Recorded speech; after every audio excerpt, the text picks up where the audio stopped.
In this video, I'll show you how to change your crypto wallet address on Coinbase. Start by signing into your Coinbase account and go to Assets. Next, select the cryptocurrency you want to receive, then click Receive. After that, you'll see your current receiving address.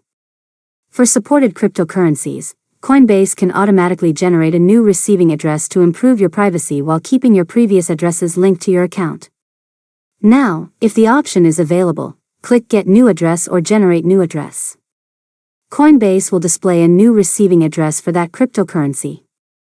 Next, copy the new address if you want to use it for future deposits. After that, remember that any previously generated Coinbase receiving addresses usually remain associated with your account, so deposits sent to those addresses can still be credited, provided the cryptocurrency is supported. Finally, if you are using Coinbase Wallet instead of your Coinbase Exchange account, your wallet address is tied to your wallet's recovery phrase and cannot be changed. To use a different wallet address, you'll need to create or import a different wallet. And that's it. You've successfully learned how to change your crypto wallet address on Coinbase. If you found this tutorial helpful, make sure to subscribe to Learn Mode Lab for more tutorials.